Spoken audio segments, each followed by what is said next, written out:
곧 예배가 시작됩니다. 온라인으로 하나님께 드리는 예배에 정성을 다해 임해 주시기 바랍니다. 온 가족이 함께 모여 거룩하게 예배를 드립니다. 부모가 아이들의 훌륭한 영적 교사 역할을 하시길 바랍니다. 단정한 복장으로 예배를 드립니다. 성경책을 지참합니다. 예배 10분 전부터 예배 준비를 완료하고 기도합니다. 올바른 자세로 모든 순서에 정성을 다해 참여합니다. 핸드폰보다는 TV나 컴퓨터 모니터로 예배를 드립니다. 예배에 집중하여 하나님의 은혜를 기대합니다. 헌금은 정성껏 준비해서 우편으로 보내시거나 직접 교회 사무실 헌금함에 봉헌합니다.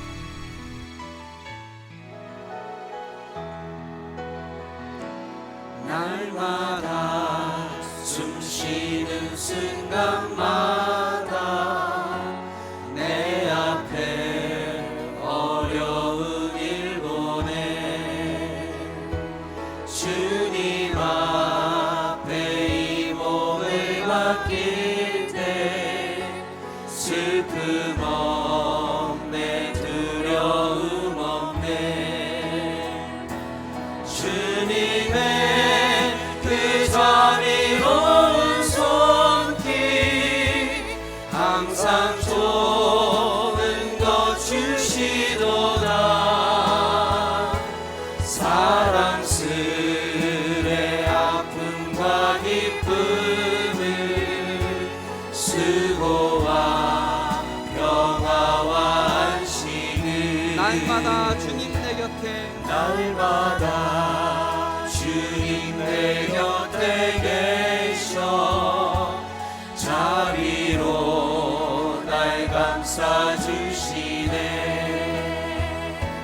주님 앞에 이 몸을 맡길 때 힘주시네 위로함 주네 어린 나를 품에 안으시사 항상 평안함 주시도다 내가 살아 숨을 쉬는 동안 살피신 나의 일절로 다시 한번 고백하며 나가겠습니다. 날마다 숨 쉬는 순간마다 내 앞에 어려운 일 보내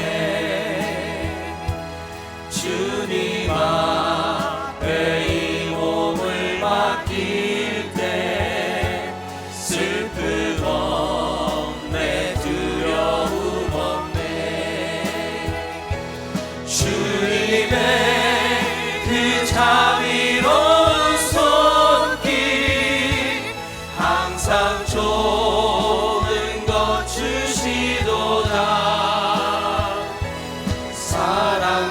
사랑스레 아픔과 기쁨을 수고와 평화와 안식을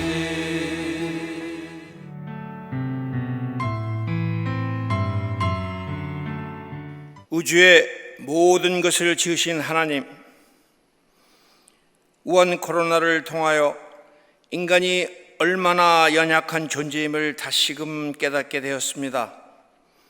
우리의 신앙생활과 일상의 삶을 돌이켜보며 잠시 멈추어서 기도를 드리오니 나 개인과 가족의 평안한 삶만을 위해서 살아온 부족함을 돌이키게 하여 주옵시고 저희들의 탐욕과 오만을 고백하오니 불쌍히 여겨 용서하여 주옵소서. 온 땅이 하나님의 뜻대로 아름다운 세상으로 회복되고 성전에서 행복하고 즐거운 예배를 드릴 수 있게 은총을 허락하여 주시옵소서. 치유하시는 하나님, 역병과 질병으로 고통당하는 환자들에게 치유의 은총을 허락하여 주시고 환자들 가족에게 힘과 용기를 주시어서 질병으로 사랑하는 이를 잃은 가족과 친지들에게 하늘의 위로와 평안을 주시옵소서. 환자들을 돌보기 위하여 수고하는 의료진, 방역 담당자, 일선 공무원, 지원 봉사자들에게 지혜와 능력을 가일층 실어 주시어서 하루속히 역병이 종식되고 질병이 치료되어 일상으로 회복되도록 은혜를 베풀어 주시옵소서. 자비스러운 하나님, 저희로 하여금 겸손하게 하나님을 섬기고 이웃을 사랑하도록 은혜를 허락하시고 저희로 하여금 하나님만을 정성껏 섬기며 예배하는 예배자의 삶을 살게 하여 주시옵소서. 하나님께 예배드리는 믿음으로 세상에서도 살 수 있는 긍지 있는 신앙인이 되게 하여 주옵시고 고난당하는 이들의 이웃이 되어 정성껏 그들을 섬기게 하여 주시옵소서. 미국 내의 한인교회가 빛과 소금의 역할을 감당하며 지역사회를 섬기는 선교 공동체가 될 수 있게 허락하여 주시고 저희들에게는 너희가 내 안에 거하고 내 말이 너희 안에 거하면 무엇이든지 원하는 대로 구하라 그리하면 이루리라 하신 말씀을 근간으로 기도는 하지만 응답을 받지 못하는 신실지 못한 신앙이 많이 있습니다. 생명의 창조와 역사를 일으키시고 보존하시는 하나님의 응답을 받을 수 있는 살아있는 기도를 드리기 위해서 우리 자신 모두가 먼저 예수님 안에 믿음의 뿌리를 내려야 하오니 도와주시옵고 인도하여 주시옵소서. 예수님의 말씀이 우리 가운데의 실천으로 드러나는 저희들의 믿음이 되게 하여 주시옵고 또한 그 믿음이 기도 응답이라 믿고 살아가는 저희들이 되게 하여 주옵소서. 예수님께 뿌리를 깊이 내린 신앙으로 교회의 모든 사역자들과 가족분들의 건강과 평안을 위해서 늘 기도하는 저희들 되게 하여 주옵시고 저희들의 성전을 지키는 거룩한 믿음의 전사들이 되게 하여 주옵소서. 저희들 모두들 각자의 다른 모습들이긴 하나 오늘 이 자리에들 있게 하여 주시는 그 큰 은혜에 감사와 영광을 드리며 이 모든 말씀 우리를 구원하신 예수 그리스도의 이름으로 기도드렸습니다. 아멘.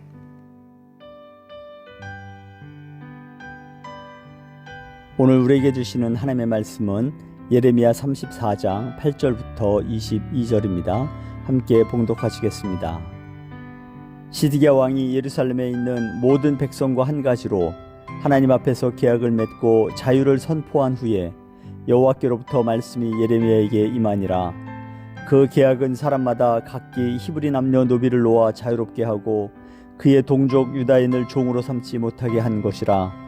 이 계약에 가담한 고관들과 모든 백성이 각기 노비를 자유롭게 하고 다시는 종을 삼지 말라 함을 듣고 순복하여 놓았더니 후에 그들의 뜻이 변하여 자유를 주었던 노비를 끌어다가 복종시켜 다시 노비로 삼았더라. 그러므로 여호와의 말씀이 여호와께로부터 예레미야에게 임하니라. 이르시되 이스라엘 하나님 여호와께서 이와 같이 말씀하시니라. 내가 너희 선조를 애굽 땅 종의 집에서 인도하여 낼 때에 그들과 언약을 맺으며 이르기를 너희 형제 히브리 사람이 네게 팔려왔거든 너희는 7년 되는 해에 그를 놓아줄 것이니라. 그가 6년 동안 너를 섬겼은즉 그를 놓아 자유롭게 할지니라 하였으나 너희 선조가 내게 순종하지 아니하며 귀를 기울이지도 아니하였느니라. 그러나 너희는 이제 돌이켜 내 눈앞에 바른 일을 행하여 각기 이웃에게 자유를 선포하되 내 이름으로 일컬음을 받는 집에서 내 앞에서 계약을 맺었거늘 너희가 돌이켜 내 이름을 더럽히고 각기 놓아 그들의 마음대로 자유롭게 하였던 노비를 끌어다가 다시 너희에게 복종시켜 너희의 노비로 삼았도다. 그러므로 여호와께서 이와 같이 말씀하시니라. 너희가 나에게 순종하지 아니하고 각기 형제와 이웃에게 자유를 선포한 것을 실행하지 아니하였은즉 내가 너희를 대적하여 칼과 전염병과 기근에게 자유를 주리라. 여호와의 말씀이니라. 내가 너희를 세계 여러 나라 가운데에 흩어지게 할 것이며 송아지를 둘로 쪼개고 그 두 조각 사이로 지나매 내 앞에 언약을 맺었으나 그 말을 실행하지 아니하여 내 계약을 어긴 그들을 곧 송아지 두 조각 사이로 지난 유다 고관들과 예루살렘 고관들과 내시들과 제사장들과 이 땅 모든 백성을 내가 그들의 원수의 손과 그들의 생명을 찾는 자의 손에 넘기리니 그들의 시체가 공중의 새와 땅의 짐승의 먹이가 될 것이며 또 내가 유다의 시드기야 왕과 그의 고관들을 그의 원수의 손과 그의 생명을 찾는 자의 손과 너희에게서 떠나간 바벨론 왕의 군대의 손에 넘기리라. 여호와의 말씀이니라. 보라, 내가 그들에게 명령하여 이 성읍에 다시 오게 하리니 그들이 이 성을 쳐서 빼앗아 불살을 것이라. 내가 유다의 성읍들을 주민이 없어 처참한 황무지가 되게 하리라. 아멘. 오늘 하나님의 말씀은 에레미야 34장 8절부터 22절의 말씀으로 미래가 확실한 삶을 위하여라는 주제로 하나님의 말씀을 나누기 원합니다. 여러분, 고등학교나 혹은 대학을 졸업한 그 학생들이 제일 고민하는 것이 무엇일까요? 바로 나의 미래에 내가 무엇을 하며 어떻게 살아야 하는가라는 것입니다. 그것이 제일 큰 고민이죠. 이 고등학교 때 제 친구 중에 한 친구가 공부를 꽤 잘했어요. 그 친구가 이제 저하고 똑같이 이제 대학을 이렇게 준비하고 있었는데, 대학 입학을 준비하고 있었죠. 근데 그 친구가 제가 살고 있는 그 동네에 이렇게 오게 되었습니다. 근데 어머니도 같이 오게 되어서 저녁을 같이 식사를 하면서 뭐 이런저런 얘기를 나누지요. 그래서 그 친구가 이제 우리가 얘기를 하다 보니까 이제 대학에 대해서 얘기가 되었어요. 앞으로 어떤 대학을 가고 뭐 어떤 것을 공부하고 뭐 이런 얘기를 나누게 되는데, 제 친구가 이제 자기는 어느 대학에 가고 싶다고, 그리고 어떤 것을 공부하고 싶다고 이렇게 얘기를 하였습니다. 근데 그 옆에서 듣고 계시던 제 친구 어머님이 이렇게 말씀하신 거예요. 대학은 무슨, 이렇게 해가지고는 군대도 못 가, 이렇게 말씀하신 겁니다. 그래서 제가 엄청나게 웃은 기억이 있어요. 미국 군대는요, 이렇게 모병제이기 때문에 대학처럼 시험을 보아야 들어갈 수 있다는 것이죠. 그런데 어머니는 학생이 공부 열심히 하는데 그렇게 만족하진 않았나 봐요. 그 성적이나 이런 게 어머님이 보시기에는 그렇게 만족하지 않은 것 같습니다. 그래서 그런 농담을 하셨어요. 군대 가기도 어려운데 대학 가기는 더 어려운데 그걸 할 수 있겠냐라는 그런 취지로 이제 말씀을 하신 것이죠. 이처럼 미래에 대해서 다들 고민을 갖고 있습니다. 그리고 어떻게 살아야 될지에 대한 그런 고민이 있겠지요. 여러분과 저도 이렇게 고등학교나 대학교 때 이러한 고민을 가진 그러한 기억이 있으실 것입니다.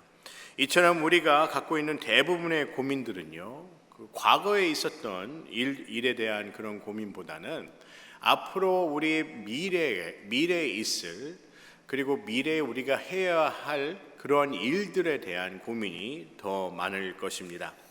왜냐하면 미래가 중요하고요, 또 미래가 불확실할 때가 상당히 많기 때문입니다. 오늘 말씀을 보면요, 참 유다의 그 백성들의 모습을 보면 참으로 어둡기만 합니다. 그 미래가 너무나도 어두워요. 그 예레미야서의 26장부터의 내용을 이렇게 보면요, 요시야의 아들 여호야김이 유다의 왕이 되고 하나님의 말씀을 청종하지 않아서 하나님께서 에레미야 선지자를 통해서 유다의 미래에 관한 그러한 메시지를 전달하게 됩니다. 그런데 중요한 것은요, 유다 왕과 백성에게 거짓을 말하는 그러한 거짓 선지자들이 있었습니다. 대표적인 거짓 선지자가 바로 하나냐와 스마냐죠. 바벨론에 빼앗겼던 모든 그 성전 기구와 포로가 돌아오고 하나님께서 바벨론의 왕을 이렇게 멸하실 것이다라는 그러한 거짓 예언을 합니다. 이 에레미야가 전한 얘기는요, 그게 아니었어요. 너희들이 70년 동안 바벨론의 포로로 살 것이며, 그렇기 때문에 다시는 그 70년 동안 돌아오지 못하기 때문에 그곳에서, 바벨론에서 여기서 살았던 것처럼 그렇게 결혼하고 또 자녀를 낳고 거기서 수고하고 일을 하고 이렇게 거기서 거하라고 이렇게 얘기를 합니다.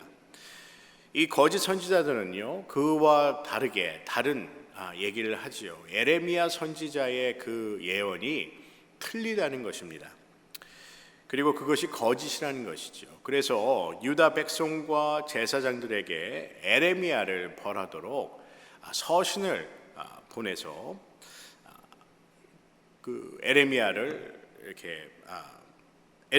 벌하도록 이렇게 요청을 합니다. 이러한 모습을 보면서요, 우리는 무엇을 알 수가 있을까요? 사람들이 이 미래에 집착을 하는 모습을 봅니다. 유다의 백성들은 거짓 선지자가 전하는 거짓 메시지에 귀를 기울이는 모습을 우리가 말씀을 통해서 볼 수가 있지요. 우리는 미래에 있을 일에 집착을 하는 그런 삶이 아니라 매 순간 하나님을 신뢰하고 믿고 의지하는 삶이 될 때 우리의 미래는 달라질 수 있다는 것입니다. 유다의 백성과 왕들이 거짓 선지자들이 말하는 그들의 듣기 좋은 얘기를 듣고 그리고 따르기보다는 에레미야 선지자가 전한 하나님의 말씀을 청종하고 순응하였다면 하나님께서 마음을 돌이키시지 않았을까라는 그러한 생각을 해봐요. 그들이 에레미야 선지자의 말씀을 듣고 그리고 귀담아 듣고 경청하였다면 하나님께서 그들에게 유다 백성들에게 내리고자 하는 그러한 벌들을 돌이키시지 않았을까? 하나님께서 갖고 계신 그 생각과 계획들을 돌이키시지 않았을까라는 그런 생각이 듭니다. 우리가 신앙의 여정을 나아갈 때 반드시 필요한 것이 있다면 그것은 하나님의 말씀을 청정하고 신뢰하는 것입니다. 오늘 남유다의 역사를 보면서 우리는 참으로 많은 것을 배우게 되지요. 우리가 의지할 분은 오직 삼위일체의 하나님 한 분뿐이라는 것입니다. 전에 어떤 목사님의 하시는 그 설교의 그 말씀을 들었는데 그분이 간증을 하면서 이렇게 설교를 하시는데 이런 얘기를 그 청중들에게 이 교인분들에게 이렇게 말씀하시는 거예요. 여러분이 원하는 거 다 해보고 살았지 않습니까? 그렇지요? 그런데 어떻게 되었습니까? 라고 질문을 하는 것을 들었습니다. 참 우리의 마음속에 와닿는 말이 아니겠습니까? 우리는 참으로 원하는 건 다 해보며 살기를 원하고 있습니다. 그렇기 때문에요, 우리는 때로는 실망도 하고 좌절도 할 때도 있습니다. 우리는 참으로 어떻게 보면 복잡하게 살아가고 있는지도 모르겠습니다. 왜 우리가 원하는 대로 사는데, 우리가 뜻하는 대로 내 기쁨을 위하고 내가 원하는 대로 사는데 왜 내 삶에는 왜 내 삶이 이렇게 복잡할까요? 만족함도 없고 불안하고 후회 속에 살아가는 그러한 모습을 종종 보게 됩니다. 유다의 역사를 보면 참으로 복잡하죠. 그리고 후회밖에 남지 않는 그러한 역사입니다. 동쪽에는 아수르, 바벨론, 그리고 서쪽에는 애굽이 있었습니다. 그 사이에 중간에 예루살렘에서 살아온 유다의 백성들은 참으로 정치적으로 이렇게 복잡한 얽히고 설킨 그러한 상황 속에 있었다는 것입니다. 그래서 그들은 어떠한 나라에 붙어야 되는가에 대한 그런 고민이 있었지요. 여러분, 이처럼 미래가 불투명하고 미래에 대한 두려움이 있을 때 어떻게 해야 합니까? 우리는 하나님을 더욱더 의지하여야 합니다. 매 순간 하나님을 신뢰하며 하나님이 원하시는 바가 무엇인지 하나님께 날마다 물으며 기도하며 나아가는 삶이 되어야 할 줄 믿습니다. 여러분, 옛날 전에 어떤 분하고 이렇게 얘기를 하게 되었어요. 그분은 연세가 한 60이 좀 넘으셨죠. 그래서 그 당시에 여러 사업도 하시고 하시는 분이었는데 저도 우연찮게 그런 얘기를 듣게 되었습니다. 아침에 눈 뜨기가 싫다는 거예요. 너무 힘들어서 아침에 눈을 뜨기가 너무 싫다는 것입니다. 저는 그 마음을 조금이나마 이해할 수 있었습니다. 그럴 때가 있지요. 우리가 아침이 오는 것이 두려울 때가 있습니다. 또 어떠한 일이 있을지, 또 어떠한 상황이 벌어질지 모르는 그러한 상황들이 항상 우리 곁에는 존재하고 있다는 것입니다. 여러분, 이스라엘 역사를 보면요, 이스라엘이 항상 이렇게 불투명한 미래만 갖고 있던 그런 나라가 아닙니다. 이스라엘 민족의 그 역사를 보게 되면 부흥한 그러한 시기가 있었습니다. 여러분도 잘 아시는 시대지요. 주변의 민족들이 이스라엘이라면 감히 건드려서는 안 될 그러한 백성들이라는 그런 인식이 있었을 때가 있습니다. 그 대표적인 예가 바로 다윗과 솔로몬 때였습니다. 왜 주변에 있는 그런 민족들이 이스라엘만큼은 건드려서는 안 될 그러한 막강한 민족이라고 생각을 하였을까요? 그들이 본 이스라엘 민족은 하나님이 함께한 민족이었습니다. 이 왕부터 중심에 하나님을 섬기는데 힘을 다하고 마음을 다하고 뜻을 다해서 하나님을 섬기라는 하나님의 말씀을 청종하며 살았을 때가 있었다는 것입니다. 물론 솔로몬 때 이방신들을 이렇게 허락하여서 이러한 마음이 부패가 되어지기 시작을 하였지만, 이 솔로몬의 큰 업적이라고 보면요, 하나님의 성전을 지은 것입니다. 그리고 그 성전은요, 이스라엘의 중심이 되었지요. 이 다윗 왕 때부터 하나님의 말씀을 청종하는 이 다윗을 보면서 백성들이 하나님을 보게 되었고, 그리고 율법을 지켜야 된다는 것을 깨닫게 되었다는 것입니다. 여러분, 예수 믿는 것이 왜 좋은 삶이겠습니까? 예수 믿는 것이 왜 행복한 삶일까요? 우리의 삶이 복잡함이 아닌 단순하게 만들기 때문입니다. 우리 하나님은 우리에게 평안과 안식을 허락하여 주십니다. 어떠한 상황에서도 우리에게 하나님께서 주신 이 평안과 안식을 빼앗을 수 없다고 성경은 말씀하십니다. 여러분도 잘 아시는 것처럼 성경에 보면 예수 그리스도와 예수님께서 제자들과 함께 배를 타고 이 바다를 건너가시는데, 그때 큰 광풍이 불었죠. 성경에 보면요, 그냥 일반적인 폭풍이나 뭐 이런 게 아니라 광풍이라고 얘기를 합니다. 그런데 그 광풍을 잠재운 사람이 누구입니까? 바로 예수 그리스도이십니다. 하나님의 은혜와 우리의 믿음으로 삶의 질서가 생기게 되면 우리의 복잡함을 하나님께서 잠재워 주시는 줄 믿습니다. 여러분, 하나님은 우리에게 새로운 길을 열어주셨습니다. 그 길은 세상이 줄 수 없는 바로 평안과 안식인 줄 믿습니다. 오늘 말씀을 보면요, 하나님께서 시드기야 왕에게 예루살렘에 있는 모든 히브리 남녀의 노비, 슬레이브죠, 노예들을 놓아주라고 말씀하시죠. 그리고 그들을 자유롭게 하라고 말씀합니다. 동족인 유다인들 또한 종으로 삼지 못하게 되어 있습니다. 율법을 보면 같은 민족끼리는 종으로 삼을 수가 없게 되어 있습니다. 사실 이러한 사안은 율법에 기초하고 있지요.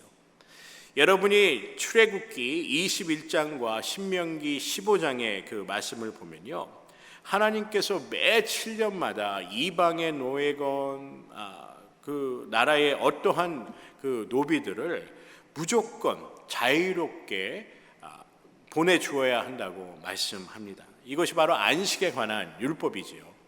그런데 시드기야 왕은요, 이러한 사실을 알고도 그렇게 하겠다고 그렇게 약속을 하게 됩니다.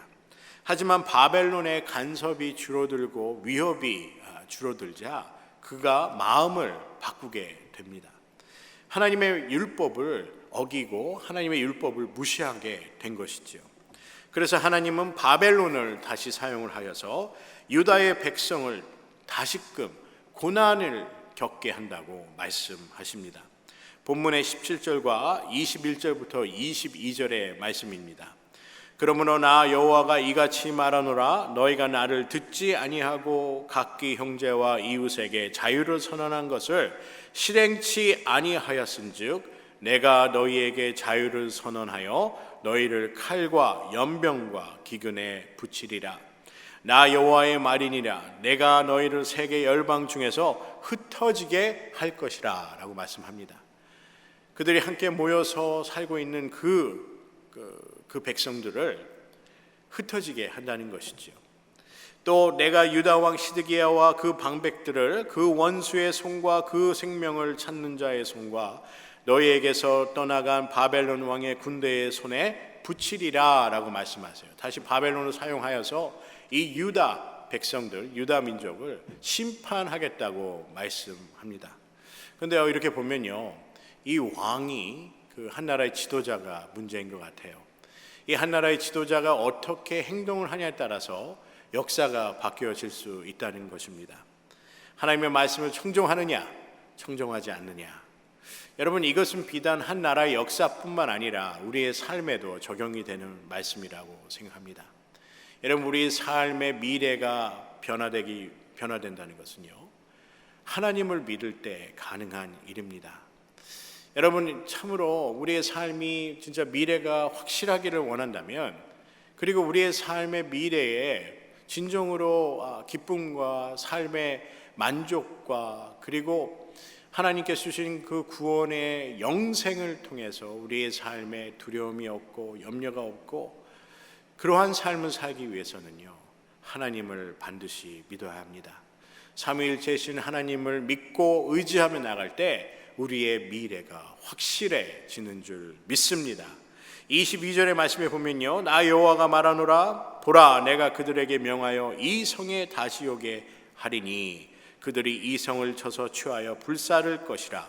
내가 유다 성읍들로 황무하여 거민이 없게, 살아있는 사람이 없게 할 것이다 라고 하나님이 그렇게 진노하십니다. 유다의 백성과 왕이 하나님의 말씀을 청종하고 에레미야 선지자를 통하여 전한 그 메시지를 그들이 청종하고 그리고 그들이 약속한 그 약속을 지켰다라면, 그리고 하나님께로 돌아갔더라면 유다의 미래와 역사는 달라졌을 것입니다. 여러분, 우리가 삶을 사면서 우리가 이제는 늦었구나 라고 생각할 때가 있어요. 이런 말도 있지 않습니까? 늦었다고 생각할 때가 다시 시작할 때라는 얘기가 있습니다.